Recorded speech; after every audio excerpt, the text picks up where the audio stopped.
It's a real pleasure for me to introduce Debbie Farrington to this distinguished group. Debbie and I have been friends for 35 years or more and professional colleagues for a decade.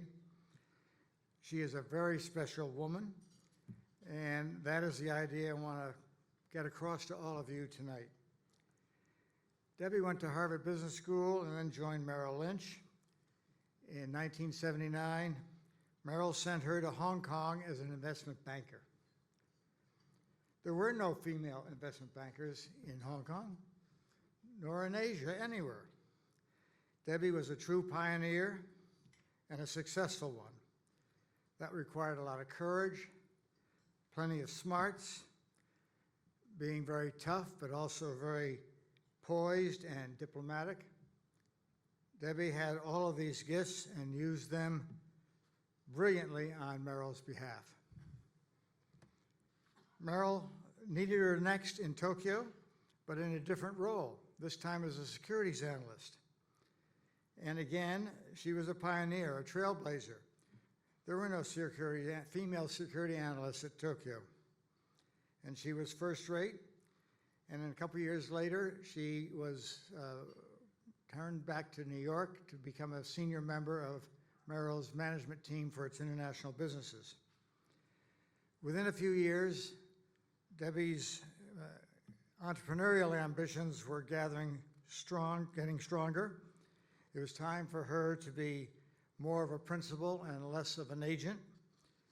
And again, she proved to be outstanding, this time as an investor. And after investing on behalf of others for several years, she decided to launch her own firm, which she did in 1998, StarVest Partners, a venture capital firm.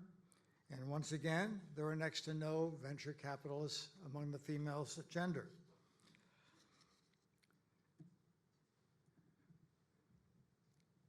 During the last 20 years, Debbie and her colleagues have started, funded, and built series of companies, mostly in the software as a service world, and most of them quite successful.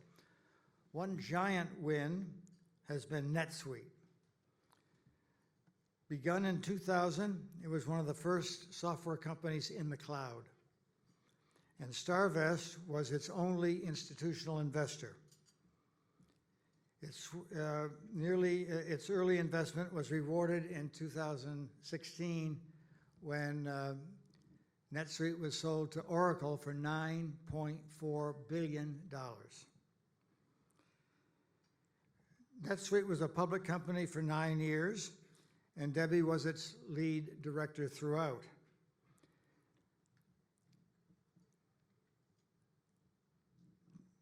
Imagine what it was like to be the lead director in a major company whose principal shareholder was Larry Ellison.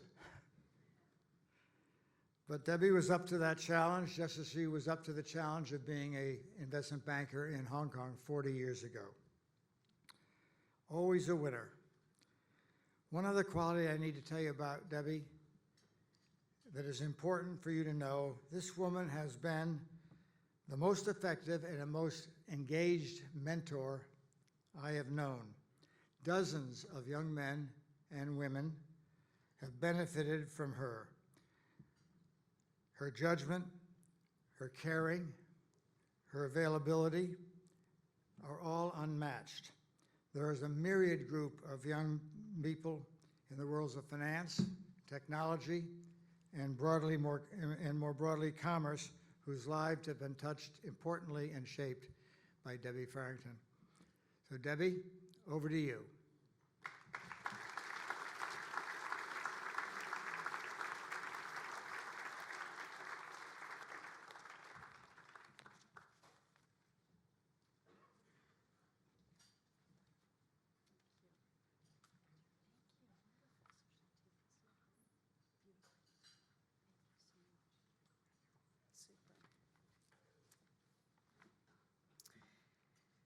Thank you, Ron.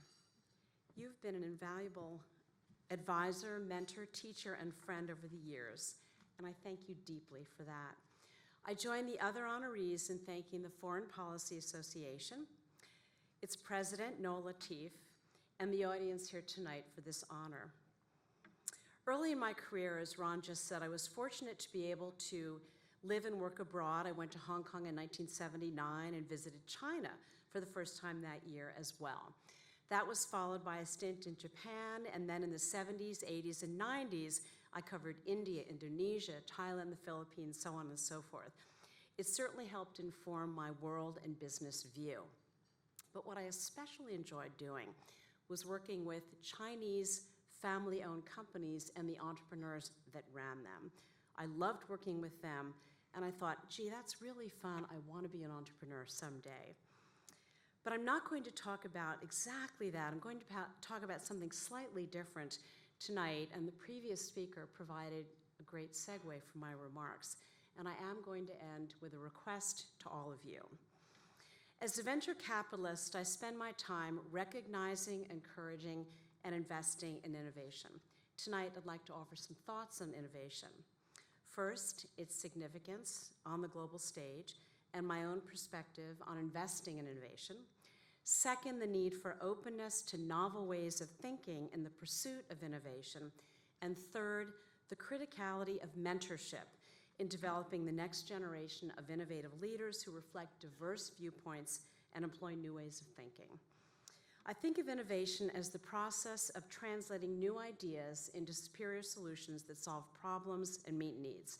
It plays a critical role in our economy and democracy, and by extension is intertwined in global and foreign policy.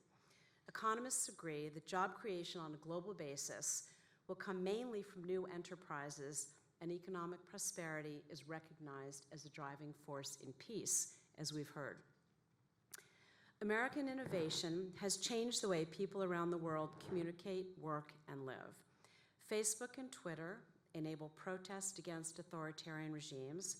Microsoft uses data to help NGOs in eastern Uganda customize applications. Airbnb upended the hospitality industry in 200 countries, and Apple has inspired companies in China that are transforming it into a consumer economy, and Elon Musk is launching rockets in addition to Teslas. America has created an ecosystem that encourages innovation and entrepreneurship and recognizes its centrality to job creation and growth. Innovative companies such as the ones I mentioned have impacted the global economy. Perhaps most importantly, they have spawned or inspired other founders and companies while forcing those adhering to the status quo to transform or risk obsolescence. I've been fortunate to work with some great founders and witness the power of innovation at scale. As Ron said, in 2000, our firm invested in a small San Mateo-based company with $100,000 in revenues and a vision, started by some ex-Oracle employees. Evan Goldberg, founder of NetSuite, expressed his goal, quote, "I want to create a lot of great software used by a lot of people around the world." He imagined a sophisticated software that would enable small and medium-sized businesses to run themselves totally online. Uniquely, customers would rent rather than buy the software, delivered over the internet, generating recurring revenue for NetSuite. This is now known as software as a service or the cloud. NetSuite had a vision and the ability to create great technology. Their innovation was better, faster, and cheaper than anything else at the time. What enabled NetSuite to do this? Yes, it was outstanding entrepreneurs willing to leave great jobs and take a risk, and the venture capital to back them. But what ensured success, in my view, was a great culture of open communication and respect, a dynamic and empowered leadership team, the imperative to act with speed, listening to the voice of the customer, effective feedback loops, attention to metrics, and great mentors and advisors that they listen to. These attributes enabled NetSuite to grow to $1 billion in revenue and transform the way companies ran their businesses by enabling them to do more with less resources. It is a model for how both emerging and Fortune 500 companies and other companies around the world alike can innovate and reinvent themselves. The market rewarded this, and we sold NetSuite, as you've heard, for over $9 billion a little over a year ago, the highest price paid for a software as a service company. My second point is that the pursuit of innovation requires an openness to novel ways of thinking through reasoned discussion amongst diverse viewpoints. As venture capitalists, we constantly ask ourselves, am I looking at this from every angle? What have I forgotten to consider in listening to this pitch? How can I escape the prism and prison of my own views and experiences before I dismiss an idea or decide to back it? This kind of thinking led to the founding of StarVest in the late 1990s. 3 of our 4 partners were women because that was who had the skills we needed. But in the process, we established the largest women-owned majority venture firm. It is also the kind of thinking that led us to unconventionally invest in NetSuite, that $100,000 company, despite our West Coast brethren's disdain at the time. They then became quite jealous, of course. We did not heed conventional wisdom.